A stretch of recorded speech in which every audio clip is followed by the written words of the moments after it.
Ooh, the last few days. So I got a good look at what this was, and I don't even want to talk about it. I just feel like I'm going to get this out. By the way, hello. Hope you all are having a blessed day. So the beginning. So I had mentioned that there was a accident and all that. I don't like going into anything I have going on physically. I hate to talk about anything. I just got into it with my wife. For those of you that don't know, I've been with her for 28 years.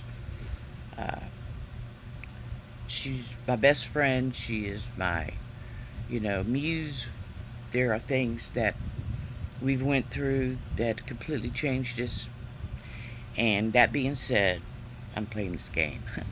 I looked over here and I got a little surprise. So anyway, um, she always asks me like, "How's your day? Good. How's your day?" And I hate that. And today was the day that I had to say, "Listen, please don't ask me anymore, because right now at this stage and kind of where my mindset is and my thinking is not real positive. I'm working on that. That's something I think we all do. Good days, bad days, whatever you want to call it. It's just sometimes my stretch in my head, my stretch in trying to find resolutions, answers, whatever you want to call it. So that being said, since I got that off my plate, um, I'll be going back up north here by the 18th of August. And that is another kind of some anxiety I have with all that happened in that trip. But what's really truly in the forefront of my mind today, I guess I'm just curious, how do you wake up when you wake up in the morning? Do you wake up and immediately have like an agenda? Because I'm retired, and it's kind of like, I've got a little bit. I do things to keep my mind busy. And physically, I've worked on that too, because I was told this last appointment with my practitioner, my general practitioner, that said, "But you never know who you're going to get. It's always some kind." Y'all go through that? You get some kind of a PA. You just never really see your primary. Anyway, I have lost 30 pounds since last July, and that's really just by my diet. Uh, I just cannot, for the life of me, understand when I haven't had a drink since July 5th of 1990, and that my father and his father were diabetics because of their alcoholism. So I was like, good, that'll be something that I'll bypass in later years. No. Ooh. I wear these so much because I can't really see up close. Anyway, give me a break. What was I saying? So it's like waking up, forefront mentality, because when I turned 65, it's like every year I kept getting hit with some. I'm like, okay, wait a minute. I know my genetics. Now, I will say one thing is that I've dealt with it, I think, pretty well. But it's the stuff in between that. See?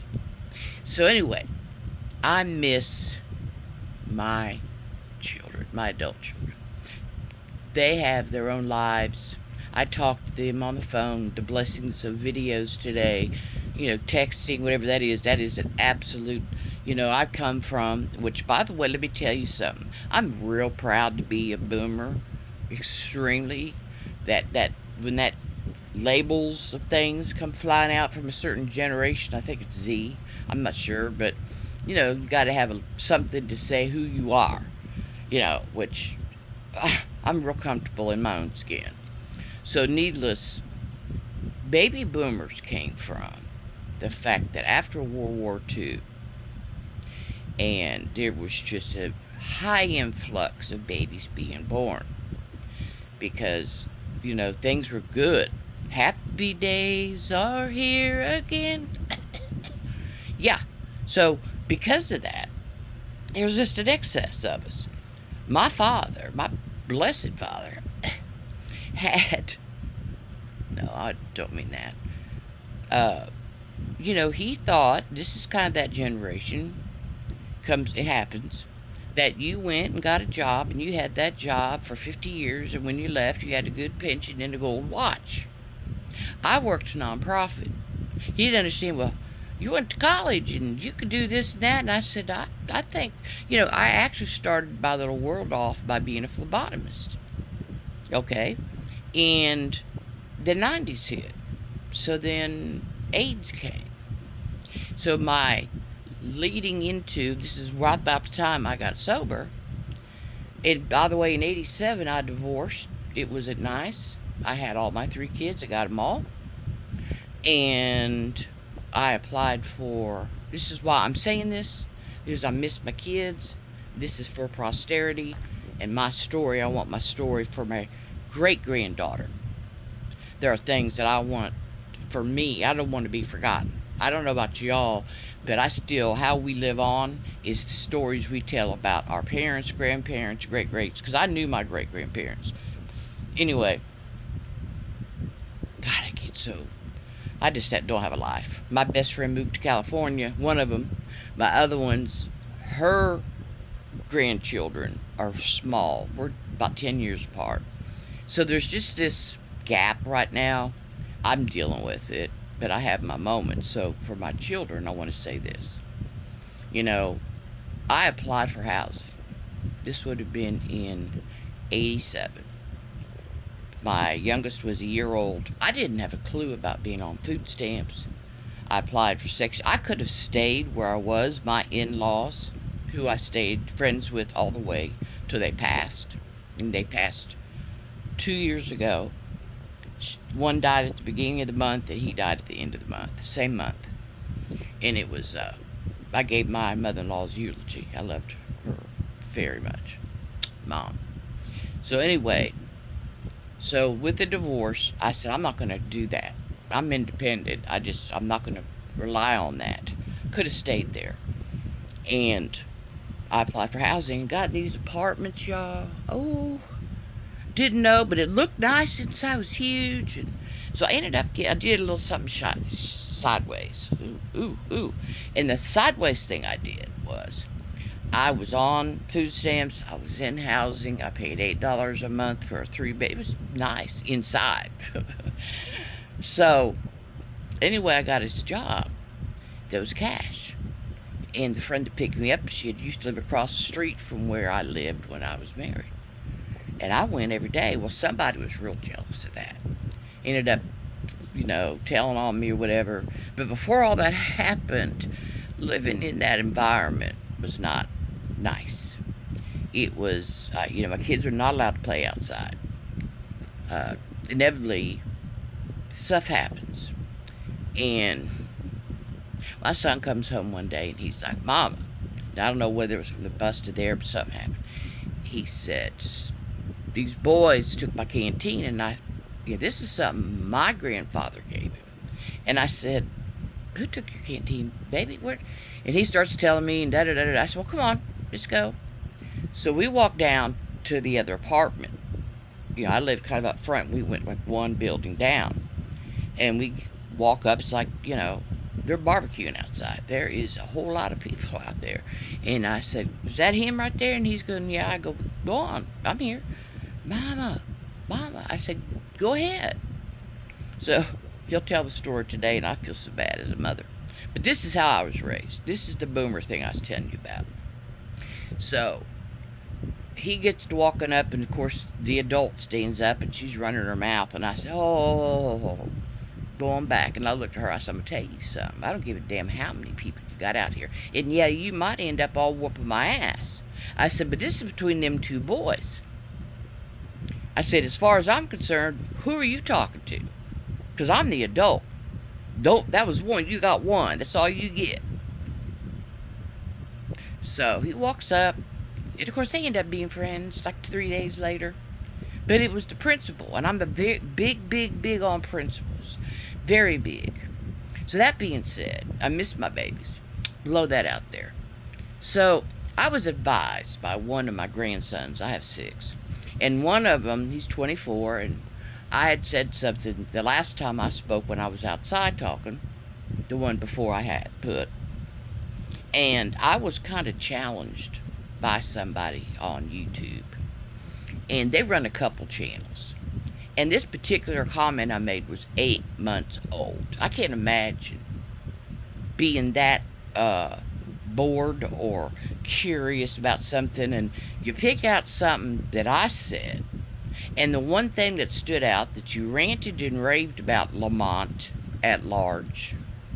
This is how I talk to you, because I'm not going to go meet you for coffee anymore. That was a courtesy to somebody that I felt like you and my son, which he's a little older than you, but I felt like y'all would really get along, and that'd be somebody you could, maybe y'all go have some steaks, shoot pool, talk politics, whatever.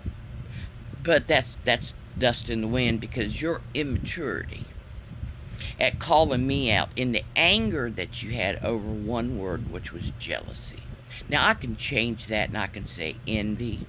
And you could talk all day long about, I could get a house if I wanted to. I could do that. No, you make your living on this. See, I don't do that.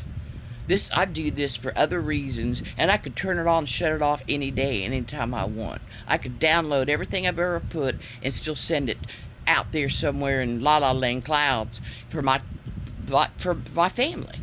But what I don't like is, over the years, and I knew you when you first began, you've never answered one. You've never hearted anything I've said. And if you did respond to that email I sent way back when, years ago, because I sure don't remember it, you have never. Now, when you were live, when you'd get a little hotel and you'd be drunk as Cooter Brown. See, I even know who Cooter Brown is. Comes from the Civil War.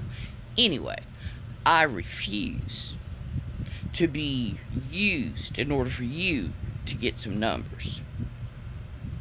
So for you to get paid, so to speak. Traveling around, that's a beautiful thing to do. That's a luxury for someone like most people. They can't be that consistent. And I really enjoyed that about you. I felt like you were the one person who covered so many tragedies that these people can be remembered. I think that's a wonderful thing. But you have one side to you, and you pulled me in it.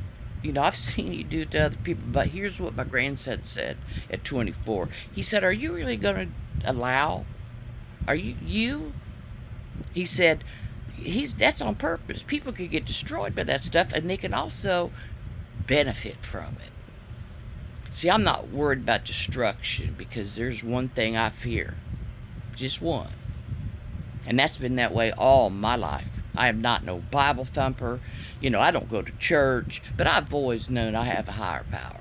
And I know you're doing a great job at what you do.